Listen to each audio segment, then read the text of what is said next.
àgbà níyín àgbà yín máa ń ṣòwò ó máa ń ṣe orò bí èwe ó ti yẹyin gbogbo nǹkan tí bá sọ lẹ́ni ẹ̀ ní bínú ẹ máa rí bíi pé ọmọ ó bá yín sọ̀rọ̀ ẹ jẹ́ ká bá yín sọ tòótọ́ ọ̀rọ̀ àgbàlagbà níyín ẹ má máa sọ̀rọ̀ tán ẹ má sọ̀rọ̀ tán màmá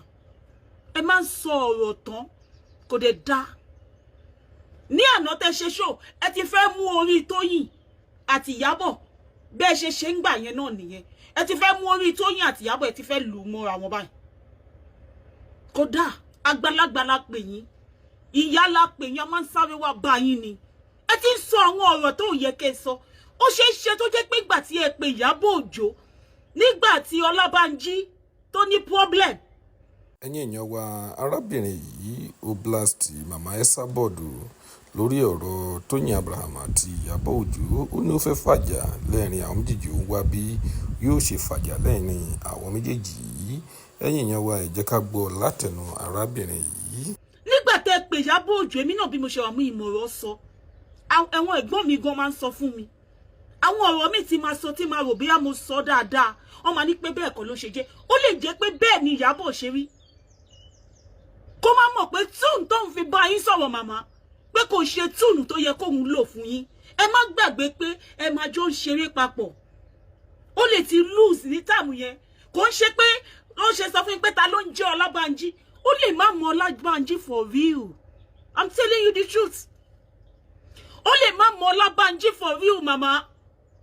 ẹ wá dì sínú bẹ́ẹ̀ yẹn ẹsẹ̀kẹsẹ̀ ló yẹ kẹ́ ti sọ irú ọ̀rọ̀ tẹ́ sọ lánàá ẹsẹ̀kẹsẹ̀ ló yẹ kẹ́ ti sọ fún if truly you are a mother true mother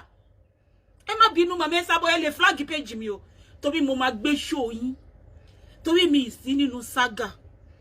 bó máa sọ tòótọ́ fún yín ibi tí ẹ ti ṣe nǹkan tí ò dáa ẹsẹ̀kẹsẹ̀ ló ti yẹ kẹ́ ti sọ fún Ìyábọ̀ lẹ́sẹ̀kẹsẹ̀ pé kí ló mí pé òmẹ́ tó ń jọ Ọlábánjí ó ṣe ní mọ Ọlábánjí gbogbo èèyàn kan ló mọ Ọlábánjí Mama Esabod tẹ́ bá polówó Ọlábánjí kò sẹ́ni tó mọ Ọlábánjí Ọlábánjí lè jẹ́ bílóníà tí àwọn èèyàn má mọ̀ ẹ wo bí kí ló wúkọ ẹ̀ mánu tẹ́ máa ń bá polówó ilẹ̀ yẹn ẹ wo bó ṣe lówó tó tẹ́ bá gbé wá sórí péjì mi ìmẹ́ tó ń jẹ́ bẹ́ẹ̀ I'm telling you the truth mi ìmẹ́ tó ń jẹ́ bẹ́ẹ̀ tẹ́ bá gbé mánu yẹn bílóníà yẹn tó máa ń ta ilẹ̀ tí ilẹ̀ ẹ̀ pọ̀ gan ní Nàìjíríà mi ìmẹ́ tó ń jẹ́ bẹ́ẹ̀ kẹ́ wá béèrè lọ́wọ́ mi kẹ́ wá dárúkọ bílóníà yẹn kí wá sọ fún yín pé mi ò máa pé ta ló ń jẹ́ bẹ́ẹ̀ ẹ máa fi embarrass Ìyábọ̀ lè má mọ̀ níwájú Ọlọ́run àti ọba tá kì í pè jẹ́ rírọ́ ó lè má mẹ́ni tó ń jẹ́ Ọlábánjí ó lè jẹ́ tún tó fi sọ ni ẹ wá sọ yí pé Koko Zaria tó ní bó no ẹ gbọ́dọ̀ máa dájà lẹ̀ nǹkan tó bá ti lọ ó ti lọ ni àgbàlagbà ló pè yín lẹ́sẹ̀kẹsẹ̀ tó ṣe bá yín sọ̀rọ̀ Koko Zaria yẹn ó yẹ kẹ́ jẹ́ kẹ́ sọ ọdún ọkọ yín that's why I'm a very good person I will tell you the fact I don't know bó ṣe jẹ́ lé ara ẹ̀ má sọ̀rọ̀ fún ẹ má sọ̀rọ̀ nú mi fún ẹ ó lè má wá dá tí mo ṣe gbé kalẹ̀ o later tó bá wá bá mi má sọ fún ẹ pé kó má bínú ó lè má jẹ́ bó ṣe yẹ kí n gbé kalẹ̀ ni mo gbé kalẹ̀ ẹsẹ̀kẹsẹ̀ ló yẹ kẹ́ ti sọ fún ṣùgbọ́n ẹ wá sórí social media lánàá ṣé ẹ fẹ́ kí Koko Zaria àti Ìyábọ̀ kan jà ni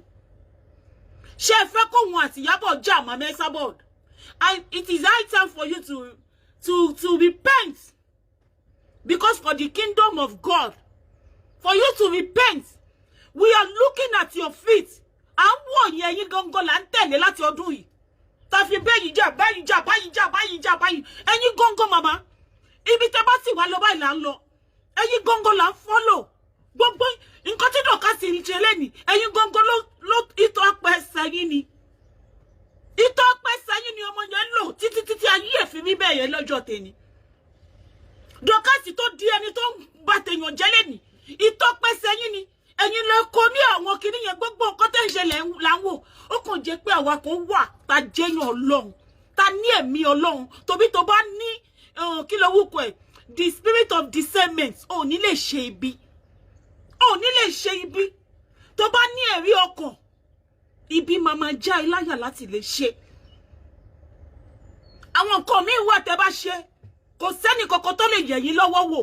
nígbà tí ẹ kì í ṣe Ọlọ́run àwọn ọmọ kéékèèké wà a máa ń wo àgbàlagbà bí ẹni tó ń ṣe ohun rere ni but Mama Esabod ẹ̀dẹ́lẹ̀ àgbàlagbà lẹ ti ń di ẹ̀yin ò mọ̀ yìí pé gbogbo ọmọ téèyàn bí kọ́ lèèyàn máa ń jẹun ọmọ ẹ̀ ṣẹ́yìn ò mọ̀ ni ẹ lè jẹun ọmọ mi kò dìgbà tẹ́ bá bí mi Mama Esabod oore tẹ́ ṣe débẹ̀ ló fà á ẹ lè jẹun ọmọ mi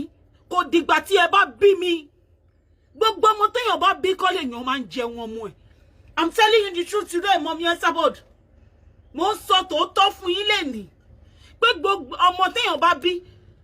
kò ṣe gbogbo wọn lèèyàn máa ń jẹun ọmọ ẹ̀ ọmọ mi wà tẹ́ ẹ̀ bí tẹ́jẹ̀ máa jẹun ọmọ ẹ̀ Mama Esabod mo fi Ọlọ́run bẹ̀ yín ẹ jẹ́ kí a máa rí àṣẹ ní ìmọ̀ Yorùbá yẹn let's see what is good in you so that we can emulate good things from you Mama Esabod ẹ jọ̀ọ́ mo mọ̀ yí pé nǹkan tí Àbíkẹ́ ṣe fún yín yẹn kò tẹ́ yín lọ́rùn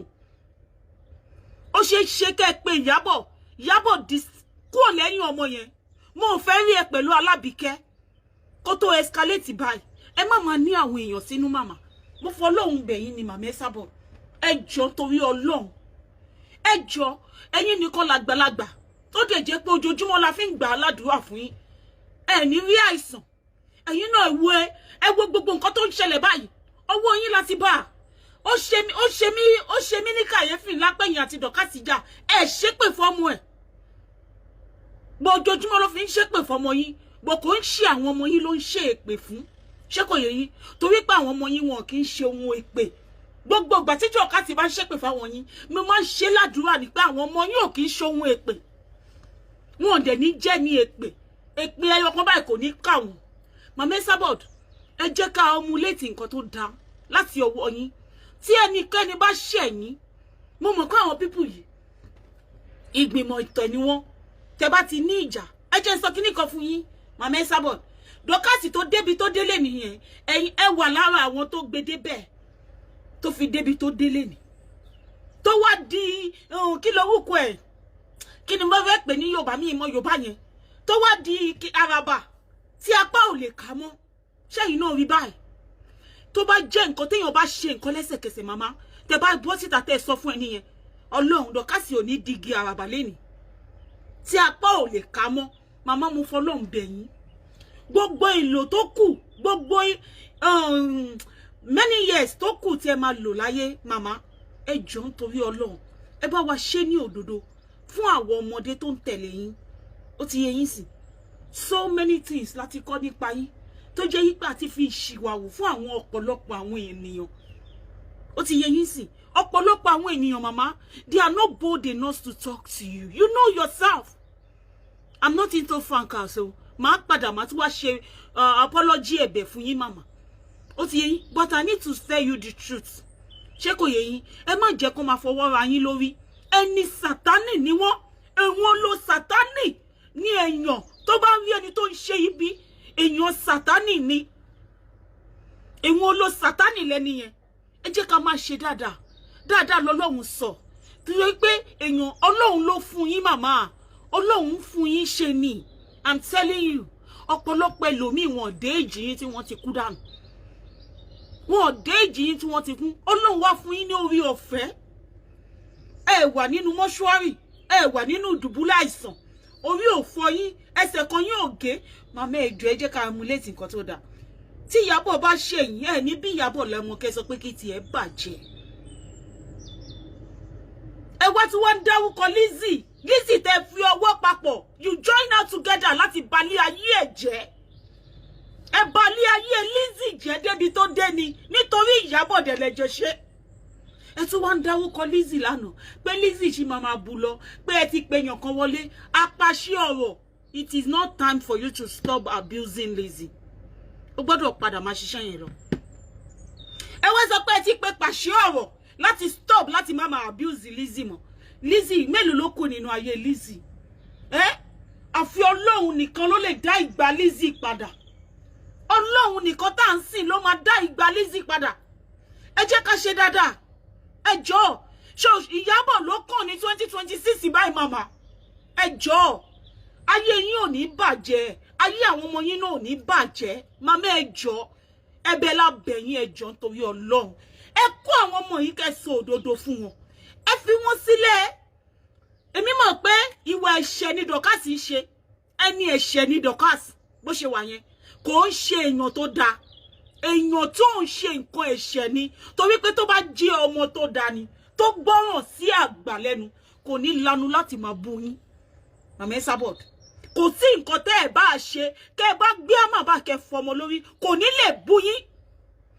kò ní ṣe ṣó fún yín kábọ̀sì bọ́sì èèyàn kan máa jáde láti inú ọ̀dọ̀ ẹ̀ láti máa bú yín màmá ẹ fọwọ́ wọnú bí àgbà ẹ ní bínú ni ṣó ti yín torí àní sọpọ̀ ọmọ kékeré ló ń ṣe